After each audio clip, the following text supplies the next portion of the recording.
Going to rounds, I seem to be no problem because in my mind, I can go 10 rounds right now, 12 rounds right now, because my body and my mind is prepared to go only for a certain limit. If I'm prepared to go 3 rounds, I can go 3 rounds. Perhaps in my mind I get a little tight only as in the last round a little.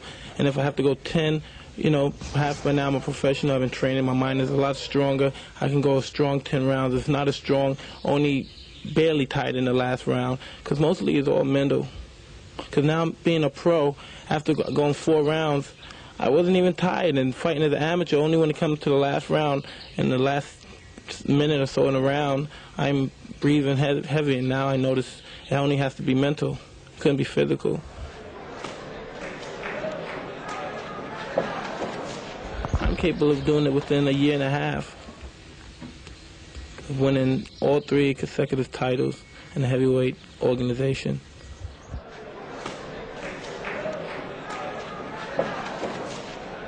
Well, Floyd Patterson, and Jose Torres is Jose Torres. They learn from the same teacher, but you could take 10 Harvard students, and they all learn from the same teacher in the same school. But then when they go to perform in a court as a lawyer, they all have their certain character which they perform under. And I think it's the same way in boxing. You can have the same teacher, but with the character you possess, you always come out to perform different.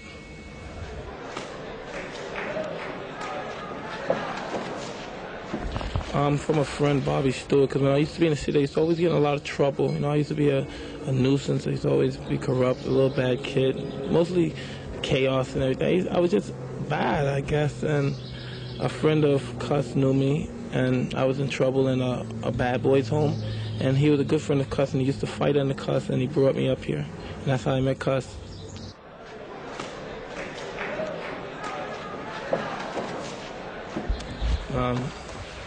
Never. Mike Tyson's career could never be hurt or blemished from any amateur career, because the people in general, the people that count, everyone knows what Mike Tyson's about. Mike Tyson's about making exciting fights and pleasing the people, besides being a good fighter himself. And not being in the amateurs, it was disappointing, not going to the Olympics and all, but I think within a few years I'll make up for everything.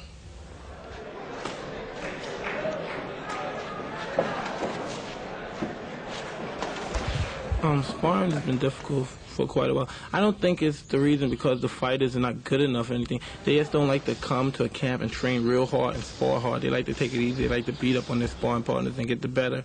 But that's false confidence, I think, when you know the sparring partner's not giving his all and you're in there just hitting on them, using them as a punching bag, you might as well don't even spar and just go hit the bag.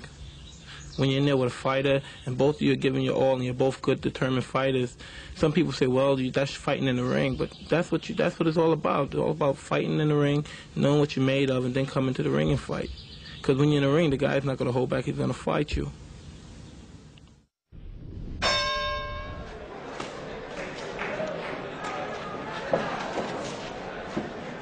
I could have worked harder. I mean, it was a situation that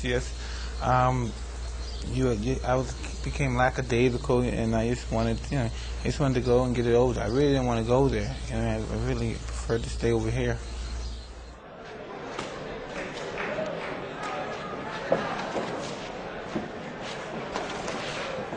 I just didn't take care of myself as properly as possible.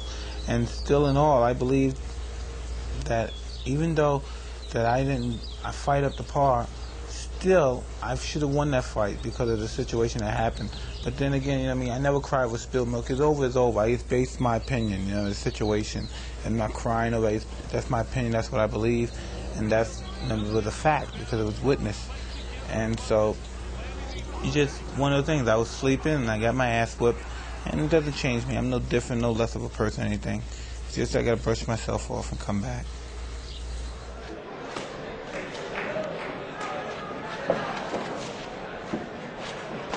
Can I tell you something? Nobody was trying to change his decision. We were just based on what had happened.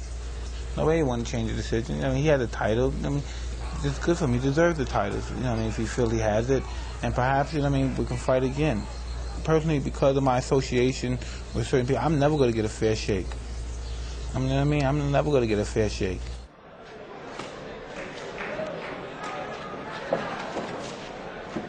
Not at all. I just like to live the way I want to live. I like to do what I want to do.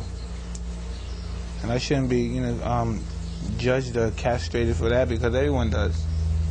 It can't be a reason, because if I'm a kid that doesn't have any way of making it, of being justified in the social status of my peers now that I'm rated, just think, you're a peon, you stay away. And then when the guy of my status who's not educated, not from schools of Harvard, Oxford, Yale, Cambridge, and I can go places they go, I can be accepted places they are accepted, they shun, and basically I'm just totally an outspoken guy. I say what I want to say, and I do what I want to do, and people, they're appalled to that.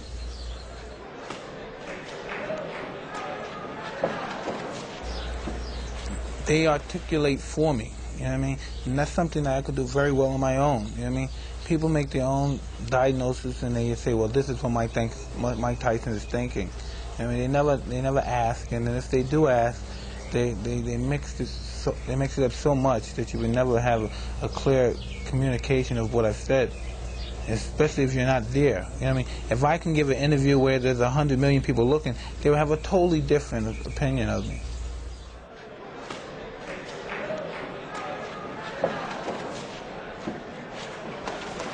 Well, I believe a lot of people want to see me self-destruct. They want to see me one day with handcuffs and walking in a police car, or going to jail, or like you seen Marlon Brando's son. People, they love seeing me. Look, this is what I told you. I told you he's headed for that. I told you he's headed for that. You know what I mean? But the objective, my objective of life, and my sole success is that I'm successful. That I'm not in jail, and I'm not in Brownsville anymore, and I beat all the odds. That people say you're too short to make it, you're never going to make it, you're not big enough, and and my kid is able to. He's born wealthy. People don't want to see that happen. They like a success story when you're not famous, when you're down. When I was like 18, 17, they see you coming up from the Olympics and you just turned pro. They love you because they look down at you as two little cockroaches fighting. And they say, wow, that's entertaining. But then when you make it to the level where you can look at them in their eye and you can make your own decision, that's no longer accepted in life from society in general. And they look at you, and before, as they were saying, they think of you only as entertainment. Like society, like even white corporate America, they'll come to see you fight a white fighter because they don't respect it as an intellectual sport. They respect it as two guys and it's physically. But once you're at the level where you're challenged intellectually, it's a threat. And when you're dining and you're hanging out at the places they hang out, and you're making it at a social status where they could never dream of seeing you at. When at first they perceive you as something, as a piece of entertainment. It's one of the books that's on your night table, and the book is called The Maverick Mindset. And it says, the subtext, The Journey from Fear to Freedom. Why is that book appealing to you? It's just overcoming situations that you believe that were unable to be overcome. That's how I take it. People have so many different variations that you can take it. But I always see it as something that you never, a boundary which you never cross because of that fear factor. And by overcoming your fears, just by crossing it and conquering it, and not just necessarily conquering it, because normally it's inconceivable, most of the things that we fear. And that we never really conquer it. Like God is inconceivable. We don't see Him, but we believe in it. And just by crossing the barriers of a form of freedom. You know what I believe? I believe if we pray 5 times a day, we try our best to do what the Quran or whatever book of religion which you follow do, and there's no God, so what do we have? We have some knee burns, we have some burns on our forehead, we pray, we may starve a little bit during Ramadan and miss some calories or some proteins or something, but say there is a God, and then we have paradise.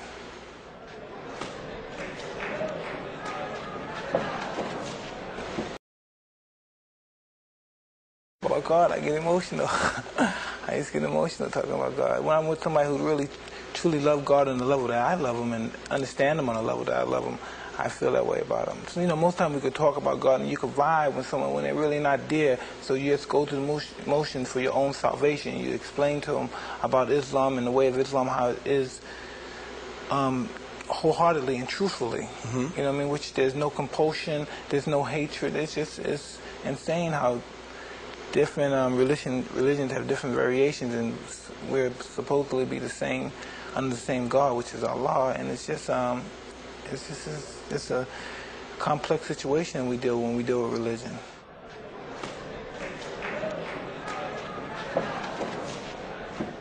His salvation, his understanding, he's lightened me. You know what I mean? Before I became a Muslim, I've known Muslims all my life. You know what I mean? But I never had any inclination of becoming a Muslim because I didn't think their conduct was. I thought it was all hypocritical. But then when you run into people, individuality allows people to act certain ways, and certain people conduct themselves in other ways, and certain people conduct themselves in ways that are different from that. And I was just saying, a Muslim is just your conduct, and when you conduct yourself Islamically, and only God can judge you, basically. You know what I mean? Men judges men's action, God judges your heart.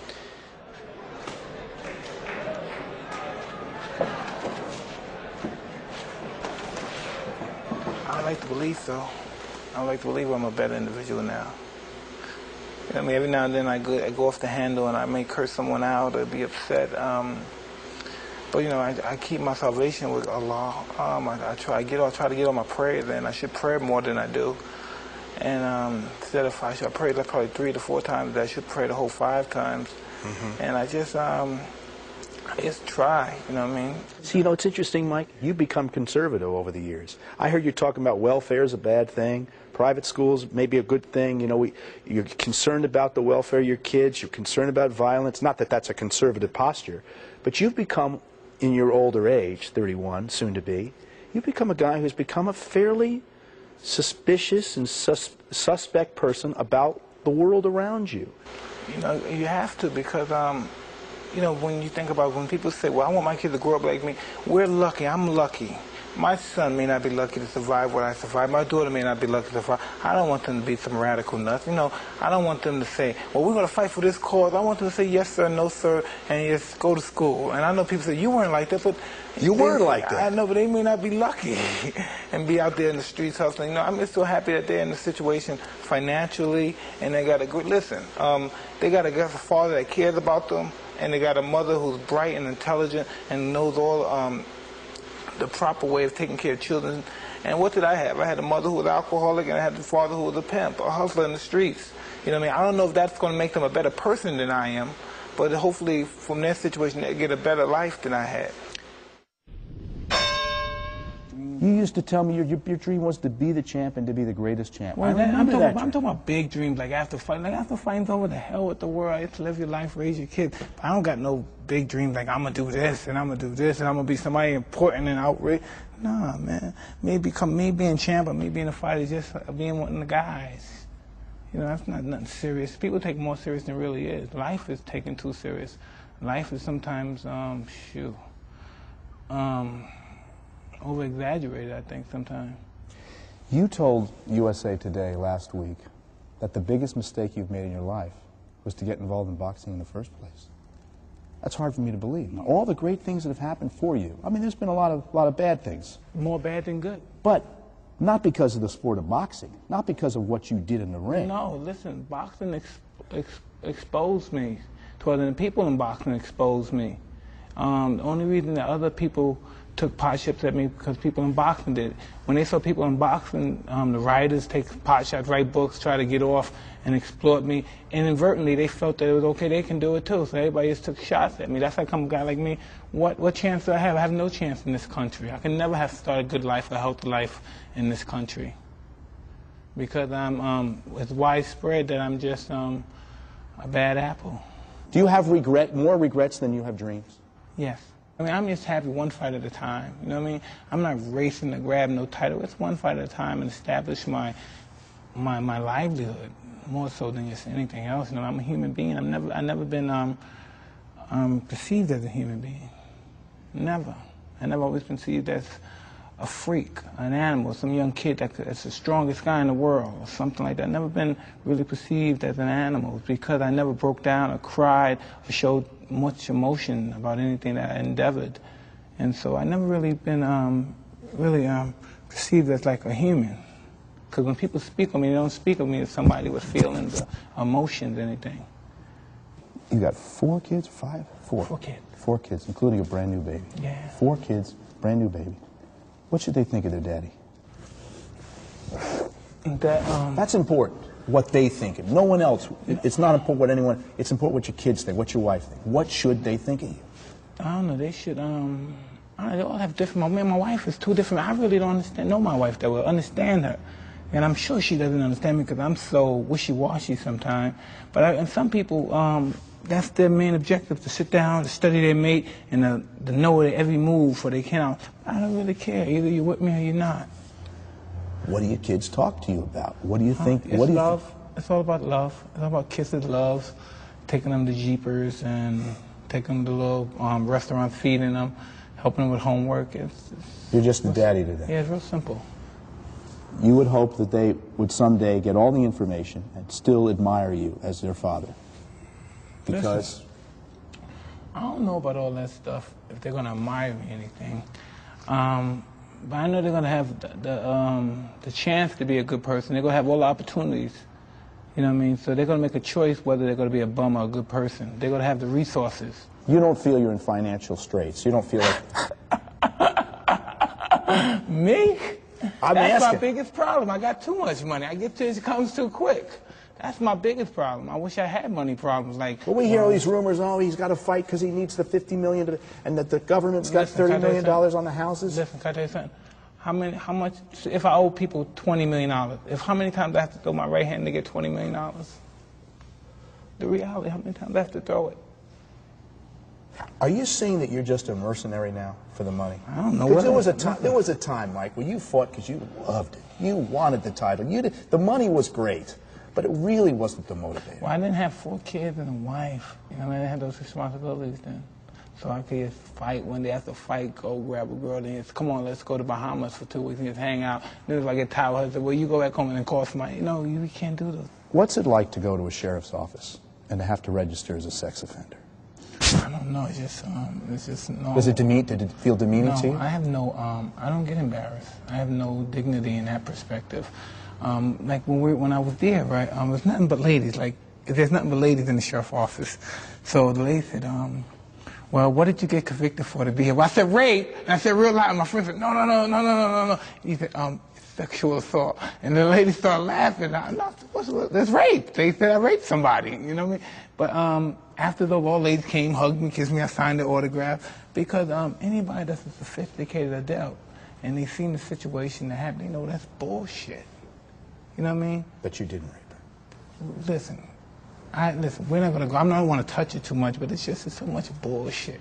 Yeah, I raped her. Give me a break, okay? Remember Raging Bull, the movie? Yes. There's that scene where Jake LaMotta, I think it really did happen, but it was in the movie. Robert De Niro, as Jake LaMotta, starts banging his head against the wall. Why? When he was in prison, right? Yeah. Did you ever feel that way? I'm too sophisticated to do that. You know, it's just, I'm no fucking brute. You know, just things happen, and I said, well, listen, I screwed up, this happened, and we deal with them. You know, Customado taught me how to be. He was a strong man. I'm strong, and I'm mean. And there's nothing that could break my spirit from that perspective. Nothing's going to make me get on that. I'm never going to get on my knees to no one.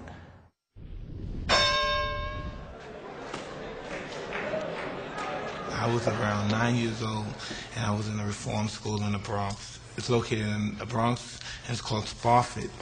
And one day we went there and we saw a movie, and the movie was the greatest. I believe it was 77, 76, the movie appeared.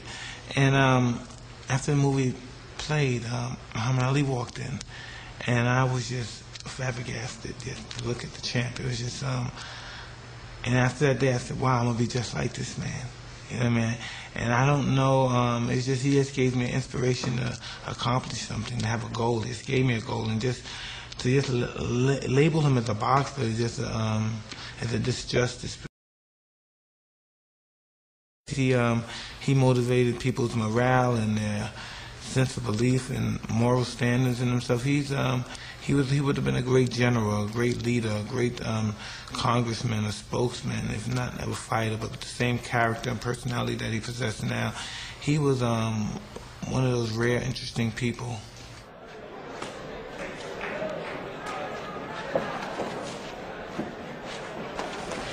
Just basically to believe in yourself and to believe in God. And he was just, he's one of those rare fellas. Customado, who's very dear to me, always said, I'm never in my lifetime going to see another man like Ali. And he said, I don't think you will either. He's just no one that possessed so much self-confidence and belief and just character that just rose to the level and transcend boxing to the level which is never seen before.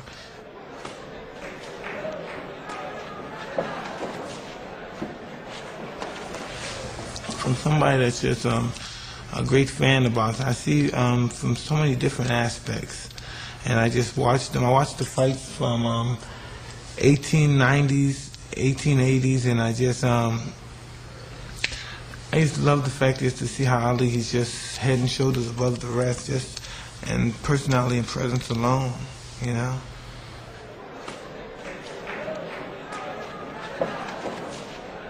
I don't know, I'm sure there always will be somebody to come along to take the imagination away from the audience, but he'll never be forgotten. It's just like when you compare the two, like him and Joe Louis. Joe Louis was a national champion. Ali was a world champion. You know what I mean? America covered Joe Louis. The world loved Ali. There's nowhere Ali can go and he's not recognized.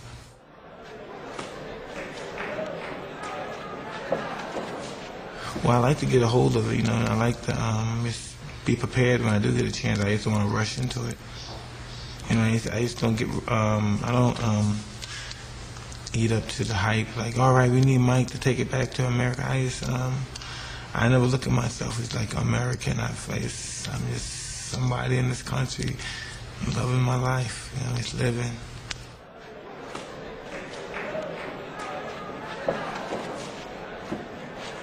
Well, I wouldn't say that. There's so many great fights. You know, there's two guys that are nobody that can get together. The chemistry's right. That's a great fight. There's been so many great fights. But that's a fight that that will go down in history as something that'll never be forgotten, I believe.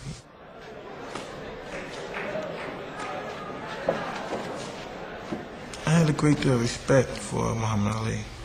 I had a great deal of respect, and I've never seen a man of his stature before in my life, and I just never forgot him. I just thought that's something that I would want to do one day, to accomplish the fame and fortune that he accomplished. This is the first time you sat down for an interview with ESPN in a while. Why now? Why did you want to talk to us? I don't know. You know, I'm going to tell you something, Jeremy. I'm crazy, right? Because I'm running around here mad at everybody for no reason. And I just, I don't know. I'm probably just mad at me. If mad, I don't know what I was mad You're not about. mad anymore? No, at least I don't appear to be, no. You seem happier than you've been in a while. I'm just happy that I just went to, I had a, God, I don't know the revolution, but I just, some kind of weird revelation. I just started just forming, bonding a life with myself and with people around me who I feel is close. And life is too short to hold grudges, to be angry at people. And I'm just happy as existing. You described yourself a few months ago as very angry. Angry at everyone, hating everyone. What's changed? Because I know the problem stems basically because of me. And then every time I wanted that problem to end, I could cause it to end. And that's what I do now. I just cause all my ill trouble just to disappear. People used to pay to see you fight, and they paid a lot of money to see you fight because they respected your boxing skills, your acumen in the ring, your power. Do you think they're paying that money now for those set of skills, or is it because they think there's the potential for mayhem every time you step in the ring? I don't know what anyone pays to see, but I know when they pay in abundance. So whatever it is they're looking for, I hope I must be giving it to them because they continue to pay. Do you ever feel, though, that sometimes, I mean, with all the things that have happened, that it feels more like a sideshow than boxing? I don't believe that. If that's more of a sideshow, I think probably that they believe mostly when I'm outside of the ring and I've given it some apocalyptic kind of statements. And other than that, they probably I think they take my performance and my fighting very serious. It's just sometimes the outcome of my fight, if it may be brutal or else it just may be somewhat particular, I don't know, but just I'm just happy as that, you know what I mean, that I'm the kind of fighter that I can always get a payday and people like to watch me fight.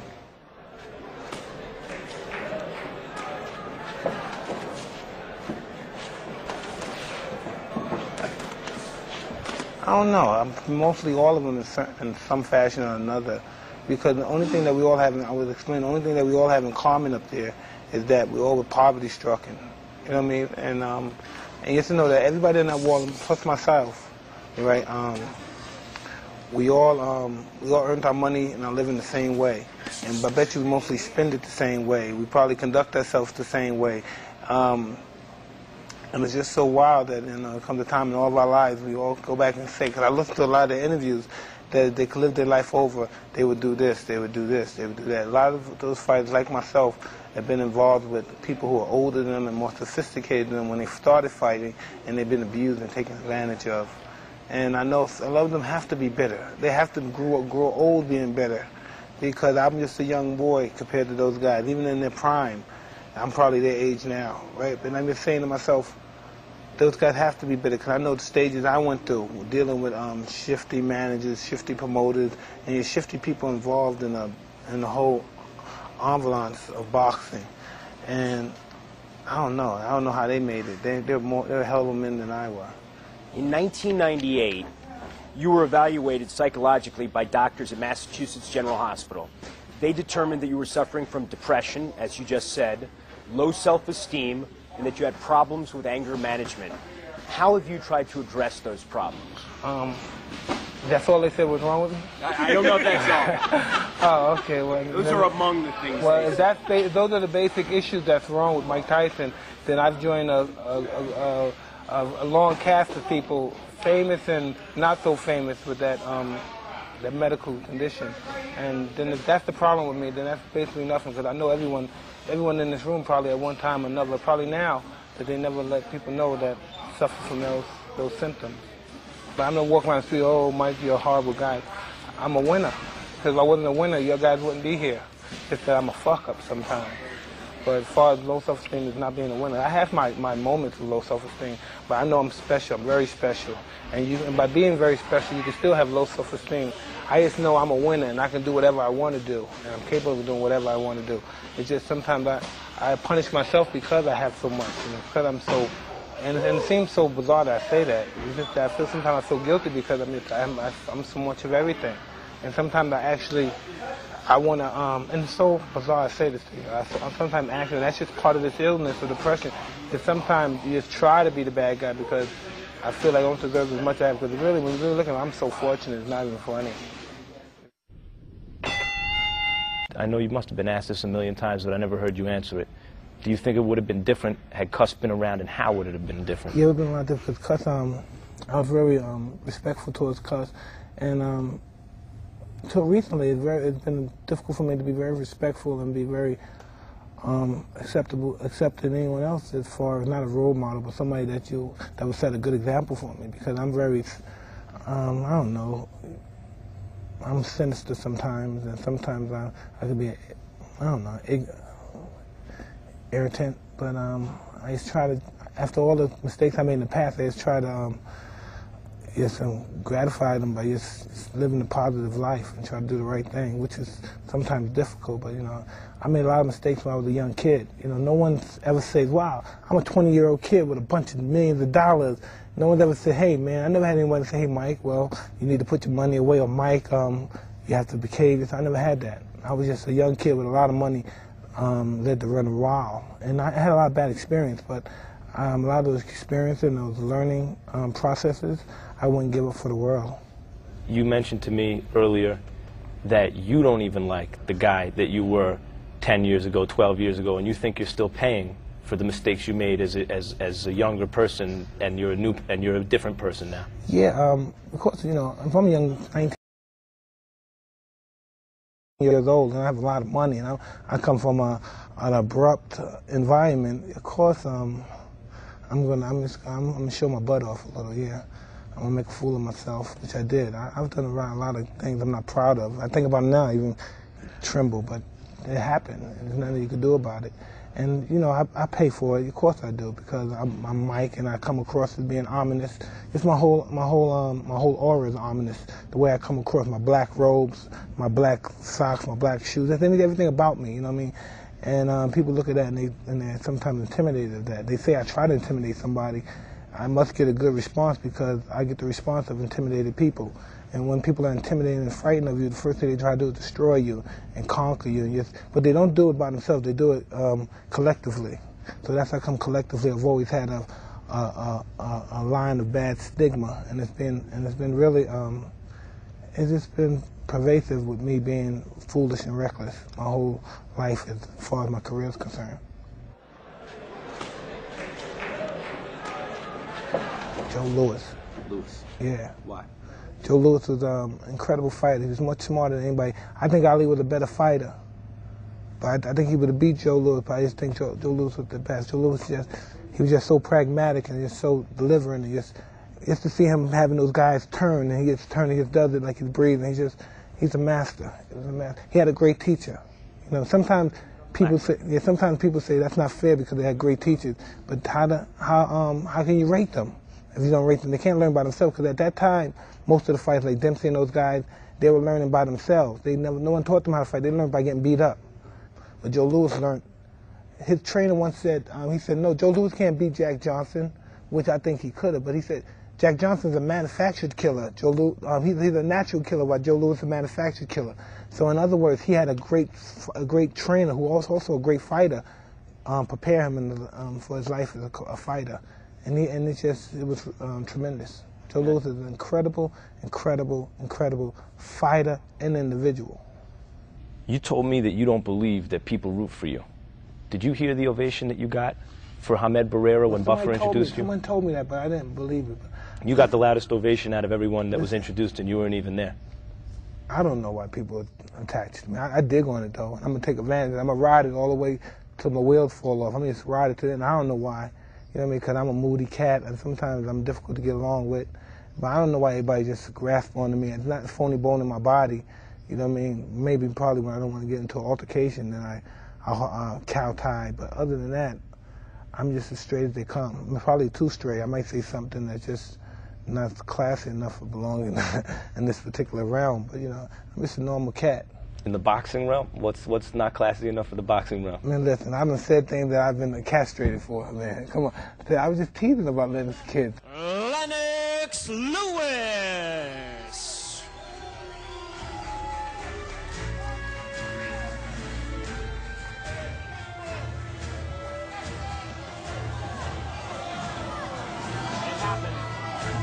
Man, he don't have no kids. I don't want to eat his kids. God, man, I have kids. I don't want to eat this damn kid. Want to play name association with you. You don't have to answer in one word, but whatever comes to mind. Evander Holyfield. An awesome guy, a real strange guy, a real quiet guy, a real kind guy, and just want to live his life. And, you know what I mean? Let him live his life. God damn. So what if you have two or three? Man, we're human beings. We're going to screw up, man. Better men than him have made mistakes concerning matters of the heart. Customato. God, I don't know. I don't understand why he died so soon. It's like I've been with him since I was 12, 13, and I died in that's like 6 years. Not 6 years, 7 years, but he died so quick. It happened. The 6, 7 years that went by so quick, and he died just so rapidly. He aged old, and he has had a lot to teach me. And I really believe that he was real fond of me. In fact, that in the position of actually loving me, and it just sucks. You look at him as a father still? No, I cannot equate because I've never been in that relationship. Father-son shit. I can't do this. I'm talking about somebody that's so close to me and so much involved with boxing.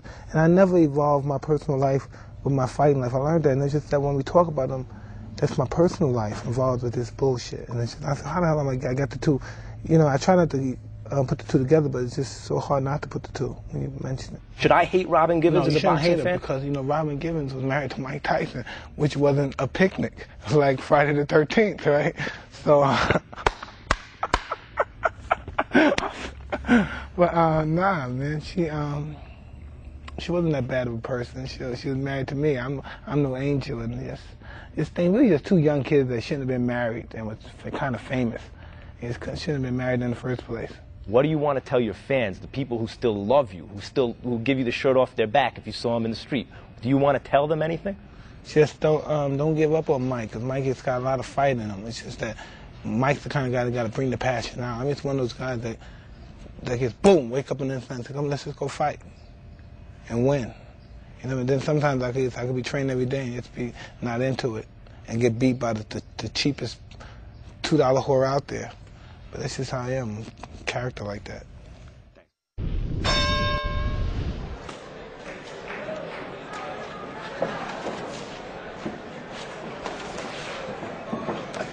That's interesting that you put me in the league with those illustrious fighters, but I've proved since my career I've surpassed them as far as my popularity. I'm the biggest fighter in the history of the sport. If you don't believe it, just check the cash register. You know what I mean? It talks for itself. You know what I mean? There's no athlete in the history of the world that ever demand and receive the money that I received for the smallest amount of work. Why do you think that? Because I'm angelic. But still I'm just scum, but I'm angelic, and I take the both and I deal with the both. You know what I mean? Because it seems to face, you look at these people, most of these people don't particularly care for me personally, but they must be here because they would love to go to somebody who strokes them and be nice to them and take them to dinner and say, wow, you guys are nice, and beg them to write nice about them. But people in that particular position, they don't know who their friends are anyway. I know all these guys are not my friends, so I don't care what they say about them. And plus, besides that, I'm very consistent in my my attitude, my assault with the press and with the people in general, as they are consistent with theirs. So I believe fair exchange is no robbery, so fuck it.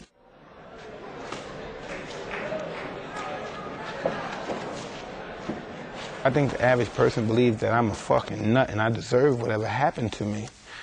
That's what I believe. You know, you just hear what people say about me. You don't look in their eye, you look in the core of them. You don't even know you're a young man and you're very knowledgeable. You know what I mean? You have wisdom, but you really don't know. You haven't been in the cooking pot, so to speak. You know what I mean? You're just a guy that has a lot of knowledge and you just can't wait to show everybody how intelligent you are. But you've never really been in the grind. Once you've been in the grind, your knowledge goes to a totally different level. Your wisdom goes to a totally different level. Then it goes to knowledge from your experience and knowing what the system is predictable and what it's capable of doing. I'm at the state of the game, win, lose, or draw, you're all gonna eat. You know what I mean? You guys don't care about me. I don't particularly care about you. But your guys, I can't beat you guys, but your guys got a better fuck you hand than I do. Your guys control the media and the press. But I'm in the state of my listen, I'm 36 years old, going to 36. I never dreamed of living this long. I never dreamed of fornicating with as many beautiful women as I did. I'm having as much money as I did, and having as beautiful and intelligent kids as I did. So if I was to die tomorrow, I've won. I've won. Mike Tyson. I've won.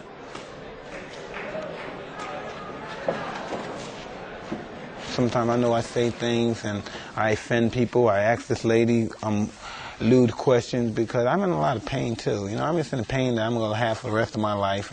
And by some way, a little is probably, I'm trying to give some of that pain to y'all. You know, I mean, sometimes you guys, you have no pride, so it doesn't matter what I say, it doesn't affect you guys because your guys don't care about nothing but money. So every now and then I kick your fucking ass and stomp on you and put some kind of pain, inflict some kind of pain on you because you deserve to feel the pain, somewhat of the pain that I feel.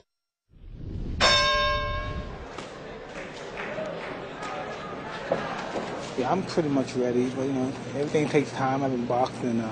I'm basically the master of coming back after fight. I get in shape pretty fast. I just need to get my timing down.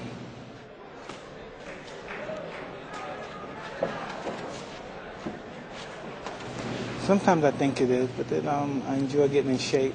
I'm pretty vain in that perspective. I love when my body looks in shape. I love when I have the endurance to run 7 to 8 miles and box around. And I like staying in shape.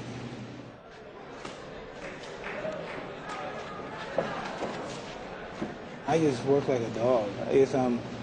hard work. I need to start training smarter and stop training too hard, because I break my body down, I break my bones down, I break my feet down, my muscles, my tissue.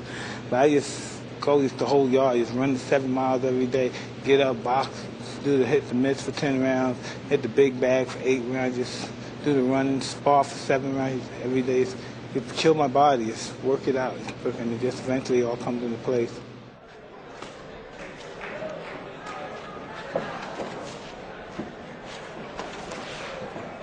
Well, it's not as hard as I anticipated it would be, but I'm blessed with having a strong body. I'm blessed with not ever being in a situation where I've been into a great deal of brutal combats, like most fighters have been in, and I've just been blessed all around. My physical attributes and my endurance to continue to persevere all this time, but I just feel good, and I think. The fact that I haven't taken a lot of beatings and been into a great deal of wars, I think that contributes to me being able to endure the test of time.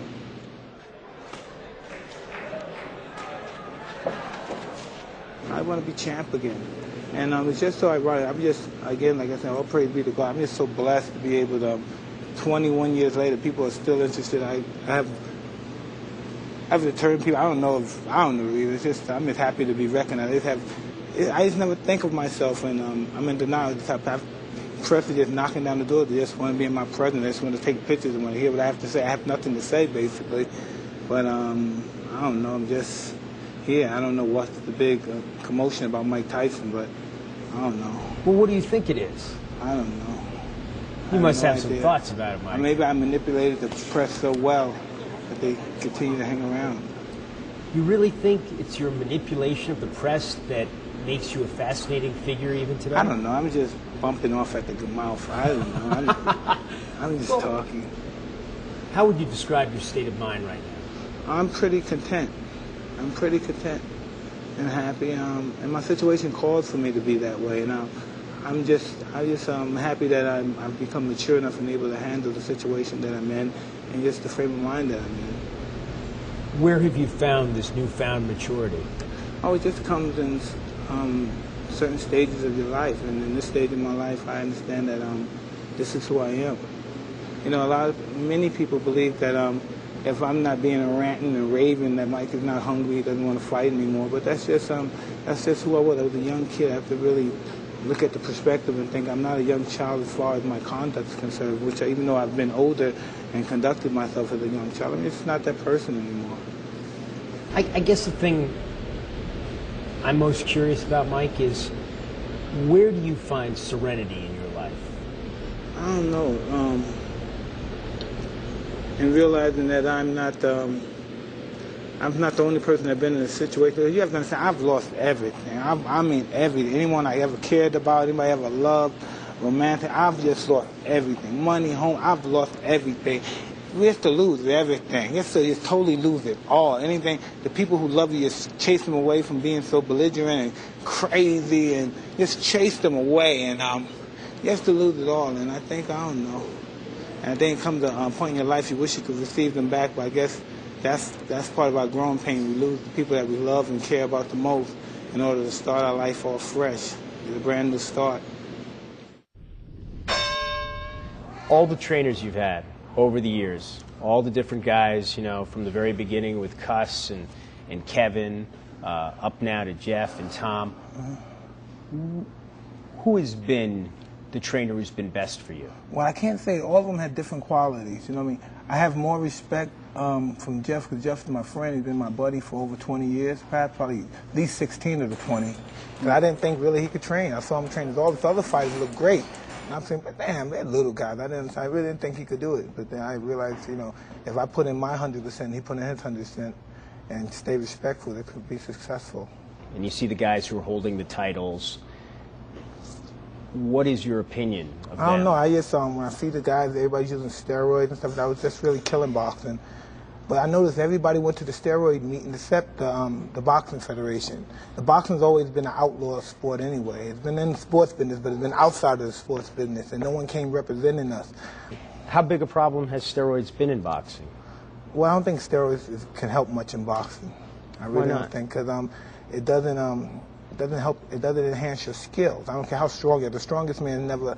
You notice the strongest man was never the heavyweight champion of the world. The strongest fighter or the strongest man in boxing was never the really heavyweight champion of the world. And if he wasn't for long.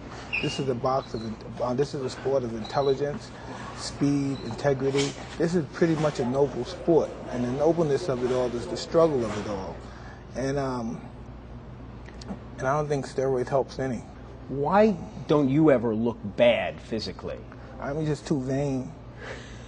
It's too vain. I don't know. I used to watch the old fighters. I watched guys like Gene Foreman, Carmen Basilio, Ray Robinson, all these guys, Kid Chuck. You watch all these guys, right? The Rocky Marciano. You watch these guys, Dick Tigers. Watch these guys, Amy Griffin. You look at their bodies. Golly, you say, you sure these guys? They should have used these guys for when they did Michelangelo or David or these guys. They should have used these guys' bodies. Are just there's no athlete that has a body like that. Perfect physique. It's just perfect, and I'm saying, look at these guys. You know what I mean? It's incredible, and I always wanted to be in that frame of mind. You look at guys like Mike Weaver, Ken Norton. Golly, forget it. These guys, and you look at their body. Even people in time, they say, "Wow, this is a man. This is an athlete. This is how an athlete should look."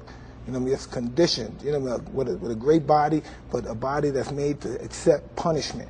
A body that's made to just take a man beating him with a bat. It's just made to absorb punishment. What did you respect the most about Jack Johnson? How hard do you think he had it as a black champion at that time? Well, listen, you just have to think, this guy was marrying and dating white women, regardless of their stature, if they were prostitutes, if they were fast women.